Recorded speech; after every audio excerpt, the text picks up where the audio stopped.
So the bill was introduced through the Business and Finance Commission, not through an ASUCD senator.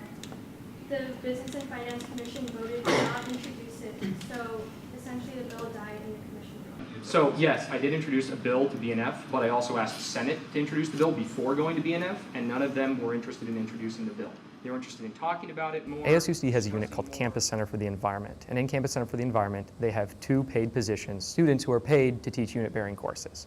And I, as well as a few other computer science majors, will be teaching unit-bearing courses.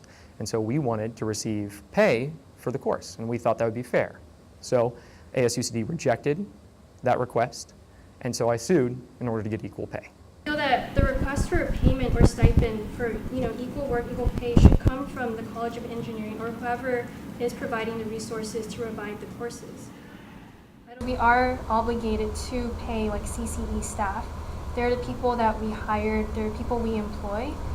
So of course we're financially obligated to provide stipends for them because it's allocated in our budget. We agreed to pay them when we employed them. And I personally objected to the bill because I thought it was too drastic a situation too soon. We didn't know of all the student-led courses that would be possible or who's doing it currently. And he admitted as well that he did not have this information. And what he requested was $18,000, which ASUC does not have, which cannot afford to pay 15 of his buddies to teach computer science classes, while we can't even afford to pay our own employees, say at CCEA. So ASUCD, by financing some student instructors, has committed itself to financing all student instructors. Whether or not ASUCD should pay student instructors, I'm not entirely sure on the answer to that question. But what I do know is that the ASUCD Bill of Rights says that students deserve equitable and fair financial treatment as well as academic treatment. And what it doesn't specify that assistance counts as monetary assistance, but I would argue, and I think a lot of students would agree, that if you're constrained by a budget because you have living expenses, you go to a university, you're paying a lot in tuition, then one of the greatest forms of assistance you can receive is financial. And so I think that ASUCD providing financial assistance is critical, or academic assistance. And then Bill of Rights number 4 is equal financial treatment. And so if somebody is performing a service for students, i.e. teaching a student-led course, then if they're getting paid to do that, then equitable financial treatment is if somebody else is teaching a course that is comparable in terms of units, in terms of enrollment, which they are, then they also deserve to be paid equally.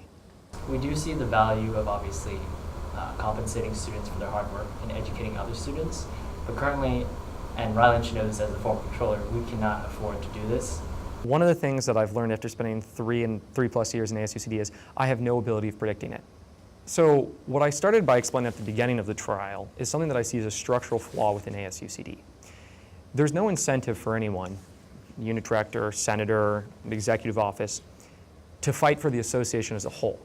So the association isn't just a bunch of separate individual units. Rather, it's these units working together to optimize the services that they provide to students. And so you have unit directors who advocate for their unit, and you have senators who advocate either for their communities or their projects. And the point is they'll fight for those things, but if there's a policy that's in the best interest of the association, nobody's going to fight for that.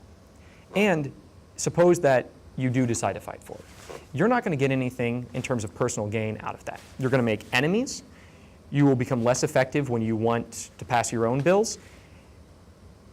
And most likely, the rest of Senate won't agree with what you're doing, so you'll face staunch opposition and your whatever proposal is likely not going to pass. We employed the CCE staff. We hired them at the beginning of the fiscal year to do their job. We are financially responsible for CCE and their staff because we allocated that money at the beginning of the fiscal year.